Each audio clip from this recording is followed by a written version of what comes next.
Thank you. May God continue to bless America. President George W. Bush, in his capacity as President of the United States, also as Commander-in-Chief, updating this nation on the military action that is now underway, designed to disrupt the communication facilities of the Taliban and to destroy the training camps. We're also getting word that the air base in Kandahar, which is in the southern part of Afghanistan, it's a command base, that is the headquarters of the Taliban officially, that too has been destroyed. The President making several points, saying that we are joined in this military operation specifically by Great Britain. Of course, the Prime Minister of Britain, Tony Blair, has been an exceptional friend of the United States during all of this, an ambassador to Pakistan. He has spoken out very strongly on several occasions, and we do expect to hear from him before too long as well.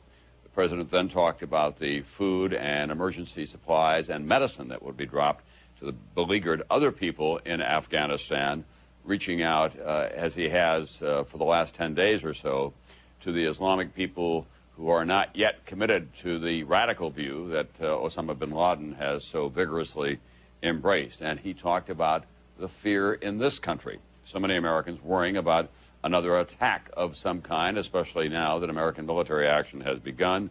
He talked about the many steps that the administration is taking on that front. NBC's Jim Miklashevsky is at the Pentagon now. Jim, what's the assessment so far of the strikes up to this point? Well, according to U.S. military officials, so far so good. It appears that the early strikes have hit their intended targets. It's impossible to tell exactly how precise everything was, Tom, until they get later bomb damage assessment. But we're getting a little more detail now on what the U.S. military strikes were aimed at first.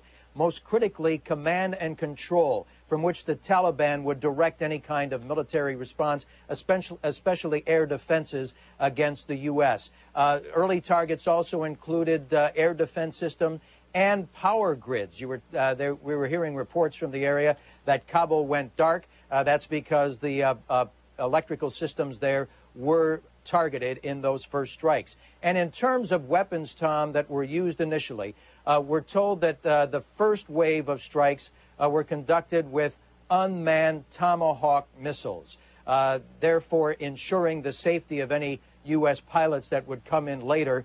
Subsequent waves will include such weaponry as the B-52 long-range bombers that have been pre-positioned in Diego Garcia, and B-2 bombers, which took off earlier today from their base at Whiteman in Missouri. It's about an estimated 12 to 15-hour trip over to that region, a little less. And once they drop their weaponry for today, they too will be repositioned in the region for subsequent strikes that will follow in the days ahead. Also, the president, it was interesting, Tom, that he would lead his speech by listing all the allies that are involved. First of all, Great Britain involved in the strikes today, Canada, Australia, France ready to join in subsequent strikes. One of the objectives of the administration in the past week or so is to drive home the point that this is not the U.S. against any particular country or against the Islamic religion, but it's the U.S. and a broad coalition of countries against terrorism in general. And Tom, you just mentioned ago, fears at home. While these strikes are underway today, there are a number of sporting events across the United States, including football, and the U.S. Air Force is flying protective air cover, combat air patrol over major sporting events in the United States today. Tom? All right. Thank you very much, NBC's Jim Miklashevsky. That, of course, is the stark reality of the world in which we live now, that in American sporting events, wherever large crowds are gathered, as a precaution, we have a so-called CAT mission in which they have combat air patrol